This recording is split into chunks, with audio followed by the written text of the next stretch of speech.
ఉపాధ్యాయుల కోసం సమాజం, ఈ మూడు మమేకమై పనిచేసినప్పుడే విద్యా వ్యవస్థలో వచ్చేటువంటి మార్పులకు అనుగుణంగా అభివృద్ధి సాధిస్తుంది అనేటువంటిది యొక్క లక్ష్యంగా ఆంధ్రప్రదేశ్ ఉపాధ్యాయ సంఘం ఏబిఆర్ఎస్కు అనుబంధంగా మనం పనిచేస్తున్నాం. అంతేకాదు మన సంస్కృతి సాంప్రదాయాలను పరిరక్షిస్తూ మనం ముందుకు పోతున్నాం. ఇతర సంఘాలన్నీ కూడా జనరల్ సమావేశాలు పెట్టుకోవడం, సమస్యలు వీటి గురించి ఎక్కువ మాట్లాడతారు. మనం పండుగలు నిర్వహిస్తాం. మనకు జాతీయ క్యాలెండర్ నిర్దేశించిన ప్రకారం ఒక 5 పండుగలను మనం నిర్వహిస్తాం. వాటిల్లో జనవరి 12 మొదలుకొని 23 దాకా, అంటే వివేకానంద జయంతి మొదలుకొని సుభాష్ చంద్రబోస్ జయంతి వరకు కూడా ఆ మధ్యకాలాన్ని కర్తవ్యబోధ్ దివస్ అనే పేరుతోటి, అంటే మన కర్తవ్యాన్ని మనం ఏం చేస్తున్నాము, ఇంకేం చేయాలి. కర్తవ్యం అంటే రోజు చేసేదే, జూన్ 12 మొదలుకొని ఏప్రిల్ 23 దాకా. కానీ దాంట్లో మనం మార్పులు చేర్పులు ఏం చేసుకోవాలి, అప్డేట్ కావాలా.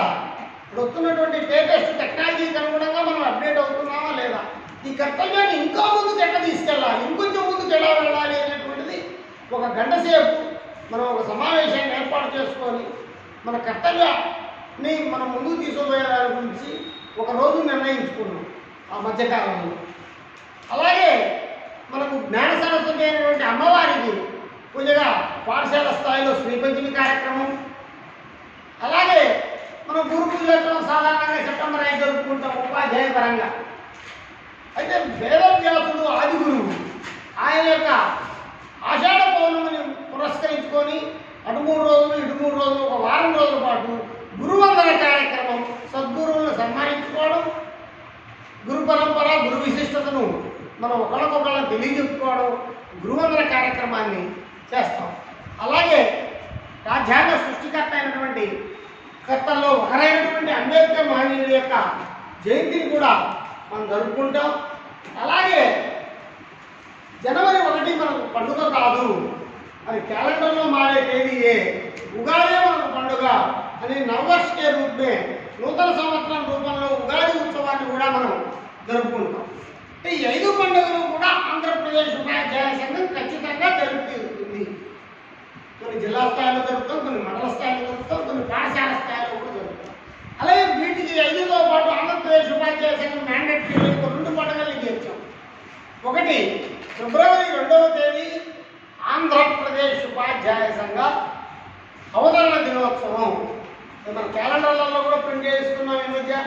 పండుగల్లో ఆంధ్రప్రదేశ్ ఉపాధ్యాయ సంఘ అవతరణ దినోత్సవం.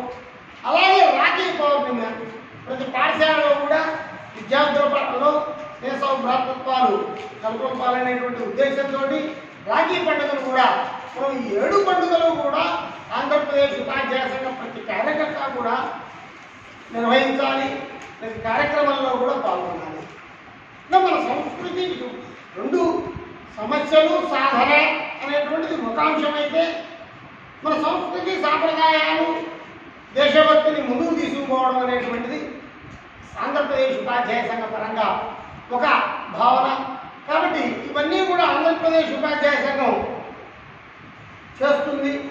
అలాగే కార్యక్షేత్రం, కార్యము, కార్యకర్త, కార్యక్రమాలు, కార్యపద్ధతి, ఇవన్నీ కూడా మనం కార్యము అంటే పని ఉంటే పని చేయాల్సిన ఎవరు కార్యకర్త.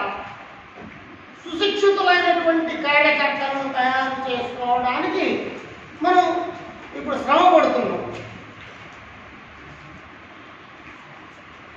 ఎందుకంటే ఏ పక్ష గుండెలో చేరిపోయినట్టు ఎవరి ఇంకొక వాళ్ళ ఆకర్షణ వికర్షణలకు ఆధారంగా ఆయా సంఘాల్లో చేరిపోయారు. అక్కడి నుంచి మన వాళ్ళందరినీ మనం చిన్నగా గర్వాపసి చెప్తున్నట్టు సంఘ పెద్దలు, ఆ గర్వాపసి వేరైనా ఈ గర్వాపసి మనం చేసుకోవాల్సినటువంటి అవసరం కూడా ఉంది. ఇతర క్షేత్ర సంఘాల్లో ఉన్న వాళ్ళని 10 మంది కావాలా, ఇదయ్యా మంది ఇక్కడికి రావాలా, మీకేం ఇబ్బంది లేదు, మీకు కావాల్సినటువంటి అక్కడేం చేస్తారో ఇక్కడ కూడా మనం అదే చేస్తామనే భరోసా ఇచ్చి